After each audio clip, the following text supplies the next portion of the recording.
Number 27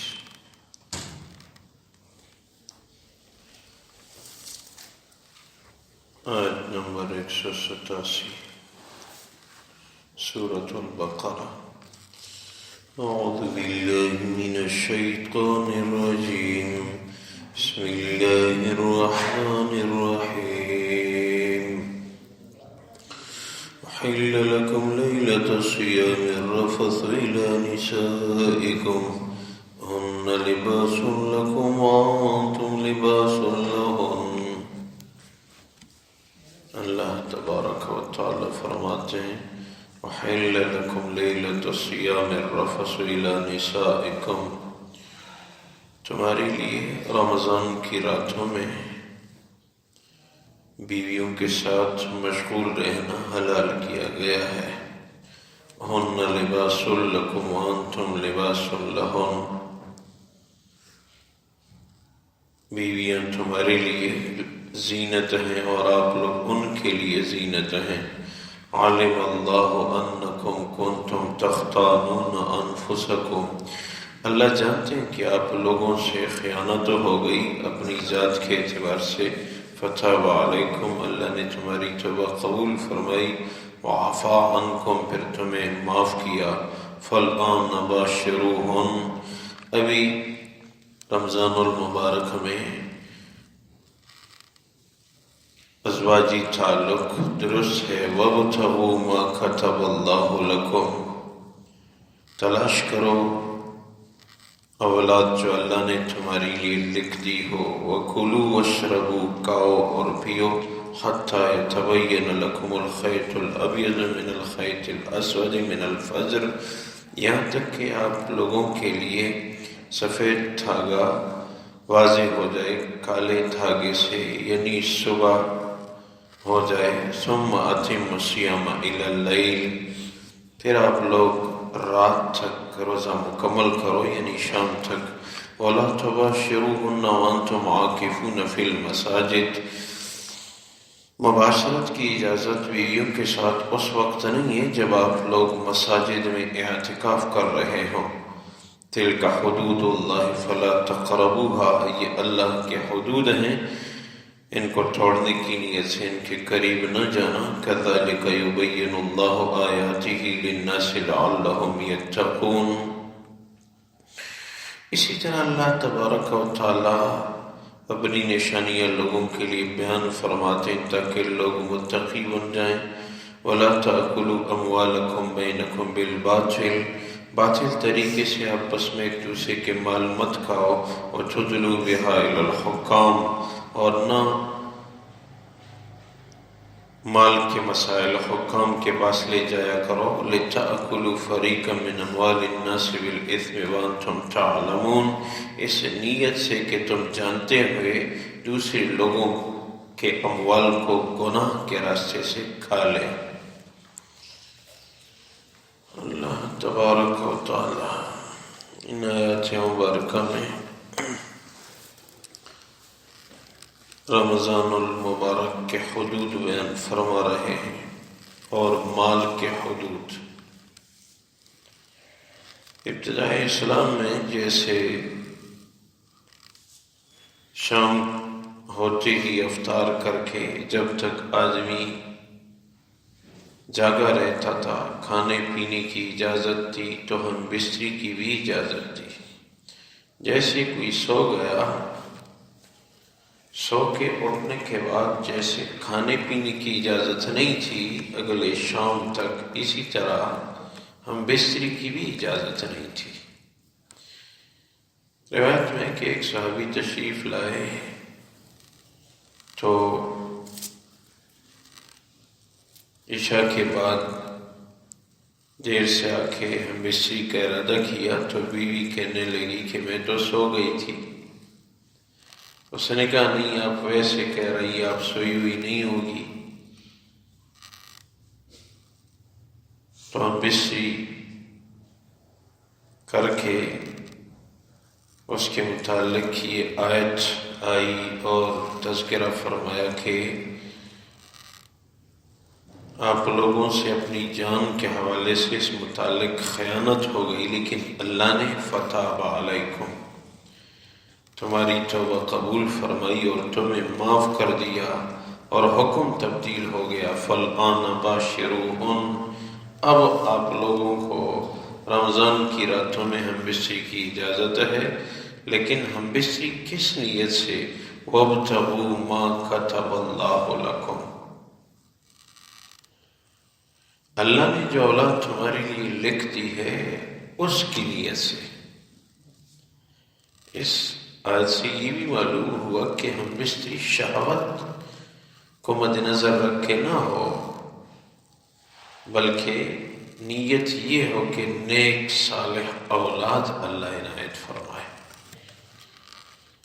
حضور اقدس صلی اللہ علیہ وسلم کی مبارک ذات نے ارشاد فرمایا، تزوجوا الودودہ، ایسی عورتوں سے نکاح کرو جو محبت کرنے والی ہوں، الولودہ، زیادہ بچے دینے والی ہوں، ان سے نکاح کرو۔ فإنی مکاثر بکم الامم، کیونکہ میں تمام امتوں کے ہاں قیامت میں اپنی امت کی کثرت پہ فخر کروں گا، مجھے قیامت میں فخر ہوگا کہ میری امت سب سے بڑھ کے ہے۔ اس لیے ارشاد فرمائے تزوجوا الودودہ، نکاح کرو ایسی عورتوں سے جو محبت کرنے والی ہو۔ الولود، زیادہ اولاد دینے والی ہو۔ پہلے ودود کو ذکر کیا حدیث میں، ایک لفظ کو پہلے ذکر کرنا بعد میں ذکر کرنا، اس میں بھی کچھ انداز ضرور ہوتا ہے۔ حضور اقدس صلی اللہ علیہ وسلم کی مبارک ذات نے ایک حدیث میں ارشاد فرمایا کہ عبد الرحمن نہیں، عبداللہ اور عبد الرحمن پیارے نام ہیں۔ پہلے عبداللہ فرمایا پھر عبد الرحمن فرمایا، یہ دونوں پیارے نام ہیں۔ ہمارے ایک ساتھی کہنے لگے کہ میرے علم کے مطابق میں نے صحابہ کرام کے اسماء میں تحقیق کی تو مجھے 336 عبداللہ صرف صحابہ کرام میں ملے۔ عبد الرحمن بھی ہیں لیکن عبداللہ زیادہ ہیں، یہ کیوں؟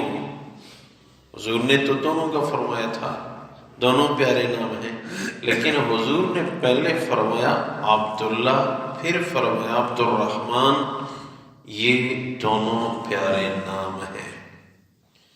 تو صحابہ کرام تو ایک ایک نقطے میں غور کرتے تھے، حضور نے پہلے عبداللہ فرمایا ہے تو حضور نے بھی یہاں تزوجوا الودودہ، ایسی عورتوں سے نکاح کرو جو با محبت ہوں، ان کی طبیعت میں محبت ہو، ایسی عورتوں سے نکاح کرو۔ اور اس کے بعد پھر فرمایا الولودہ، زیادہ اولاد دینے والی ہو۔ فإنی مکاثر بکم الامم، کیونکہ میں تمہاری کثرت پہ فخر کروں گا قیامت میں۔ تو اولاد کی نیت سے ان آیات سے یہ بھی معلوم ہو رہا ہے کہ ہم بسنی میں نیت اولاد کی ہو، کیونکہ اولاد بھی انسان کے لیے سہارا ہوتا ہے، دنیا میں بھی اور آخرت میں بھی۔ اور پھر نیک اولاد کی نیت، اور پھر اولاد کا اچھا نام، عقیقہ کا مزاج بھی بنا لیا کرو۔ عقیقہ عق سے ہے، عق کا معنی ہے نجات پانا۔ جس بچے کا عقیقہ کیا جائے وہ بیماریوں سے، مصیبتوں سے نجات پا لیتا ہے۔ ہمارے ایک ساتھی کی گھر والی تھی، ان کا آپریشن ہوا، بچہ پیدا ہو گیا، تو 3 دن تک تقریباً اسپتال میں رہا. پھر آ کے کہنے لگا کہ عقیقہ میں نے کرنا ہے، کب کروں، کس دن کروں؟ تو 7ویں دن کرو. تو کہنے لگے ہمارے مذہب کے ایک ایک حکم پہ قربان ہو جاؤ. یہ ان کے الفاظ تھے، اسلام کے ایک ایک حکم پہ قربان ہو جاؤں. یہ اگر اسی وقت بچہ پیدا ہوا، اس وقت اگر عقیقہ کا حکم ہوتا، اسی دن ہوتا، تو میری بیوی تو اسپتال میں تھی، میں تو پریشان تھا. بچہ پتہ نہیں بچہ آئے گا نہیں، بیوی کی صحت، بچہ کی زندگی ملے گی نہیں. اسلام نے فرمایا نہیں، 7ویں دن، دوسرے دن بھی نہیں، تیسرے بھی نہیں، چوتھے بھی نہیں، 7 دن میں تقریباً زچہ بچہ کی صحت یابی کا یقین حاصل ہو جاتا ہے. اب آپ کو خوشی مل گئی ہے، اب آپ کیا کرو، عقیقہ کرو. تو یہ ان کے الفاظ تھے کہ اسلام کے ایک ایک حکم پہ قربان ہو جاؤ. کیا حکمت رکھی ہے؟ دوسرے دن حکم نہیں فرمایا، تیسرے چوتھے پانچویں نہیں فرمایا، 7ویں دن عقیقہ کرو. ہمارا مذہب مبارک مذہب. اب تو پوری دنیا کے لوگ اسلام میں آ رہے ہیں. اللہ نے اسلام کی حقانیت واضح کر دی ہے. نجات ہے تو اسی دین میں ہے. یہ ناسخ دین ہے، باقی ادیان تمام منسوخ ہیں. ہاں ہم اپنے دین کو مضبوطی سے تھام لیں تو مسلمان اپنے دین پہ آ جائے، یہ پریشانی اللہ دور فرمائیں گے. تاریخ میں اس قسم کی بہت ساری باتیں. اور کسی نے اس دن میں بستی گیا تھا، کسی ساتھی نے پوچھا کہ کیا کبھی تاریخ میں اس جیسے امراض کا صدور ہوا ہے کہ کسی کے ساتھ ہاتھ لگا کے بھی اس کو مرض لگ رہا ہو؟ شریعت میں اس قسم کا کوئی انداز کبھی تاریخ کے اوراق میں ہے؟ تو مجھے یاد آیا کہ ہاں بنی اسرائیل میں قرآن میں ہے کہ یہ سامری کے مطابق یہ پھرا کرتا تھا اور لوگوں کو کہتا تھا ان تقول لا مساس، مجھے ہاتھ نہ لگاؤ اور نہ یاد رکھنا تمہیں بیماری لگ جائے گی. اور جو سامری کو ہاتھ لگاتا تھا اس کو بیماری لگ جاتی تھی. اور روایات میں کہ 3 دن تک اس آدمی کو شدید بخار کی شکایت ہوتی تھی.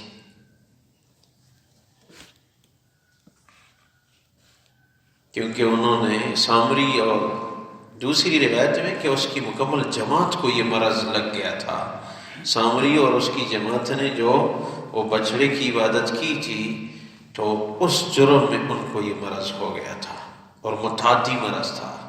دوسروں کو بھی وہ مرض نقل ہوتا تھا اور 3 دن تک شدید تکلیف رہتی تھی. سفید ریش تھا جس نے مجھ سے پوچھا، میں نے کہا یہ تو ہے. کہنے لگا اچھا پھر تو یہ پہلے سے یہ بات ہے. سامری کے متعلق یہ روایت ہے. سامری پھر وہ مسقط کے شہر سلالہ میں دفن ہے. ان کے متعلق یہ ہے کہ یہ اس کے ہاں ہوا تھا. تو بہرحال اعمال کا سہارا کبھی نہ چھوڑنا، اللہ کی طرف متوجہ رہنا.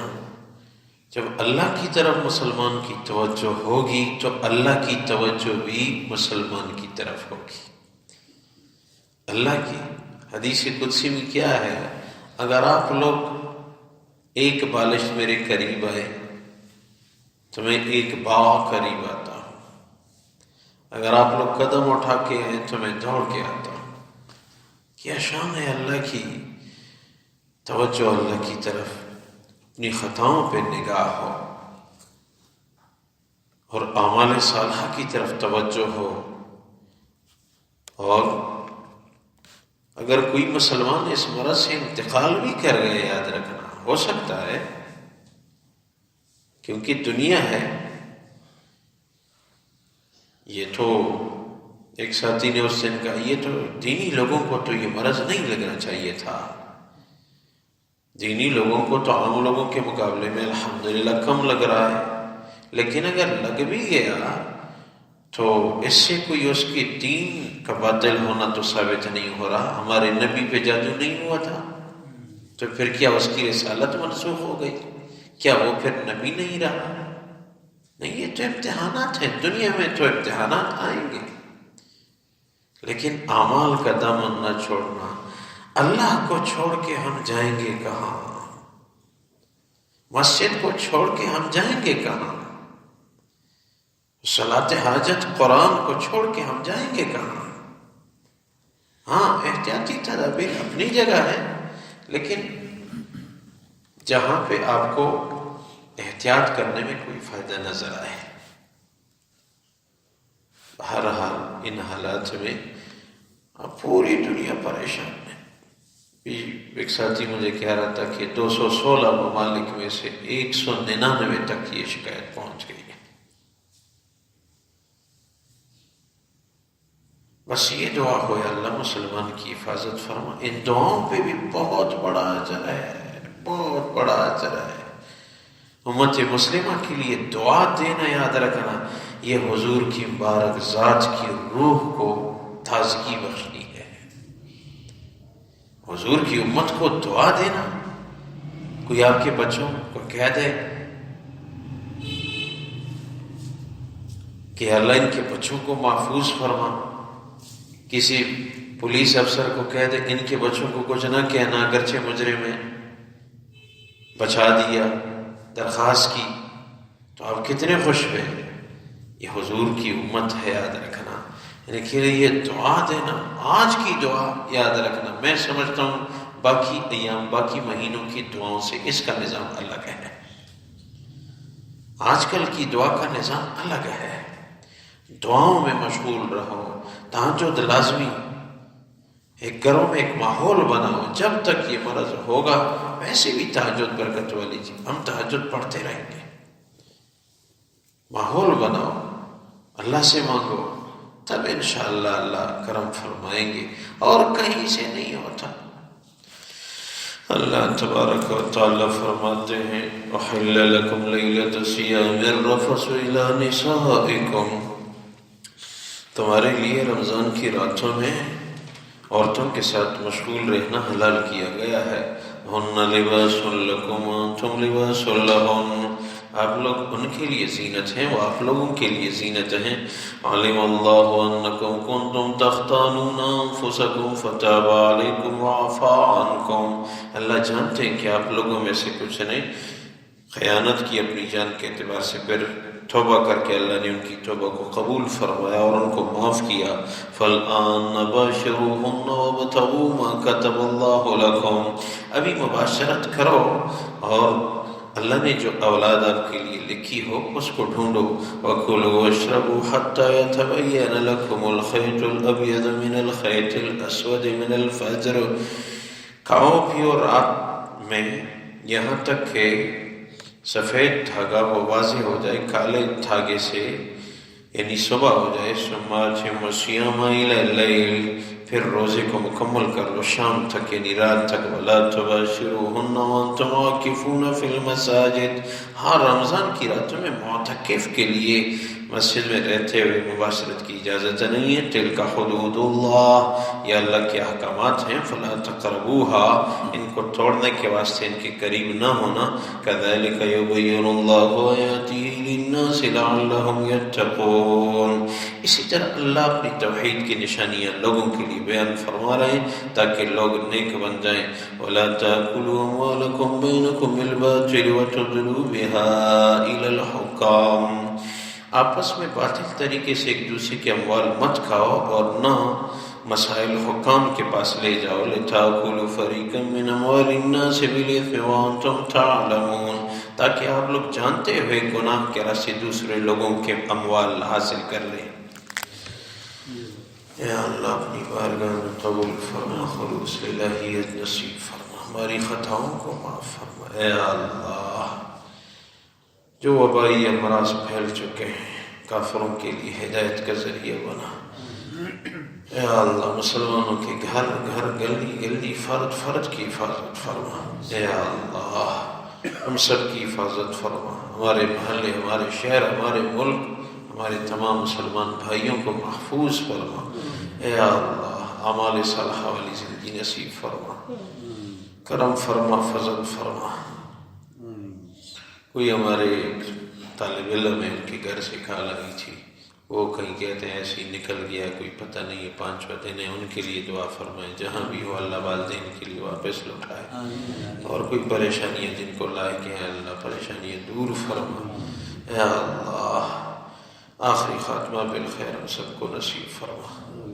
ربنا آتنا فی الدنیا حسنہ وفی الآخرۃ حسنہ وقنا عذاب النار برحمتک۔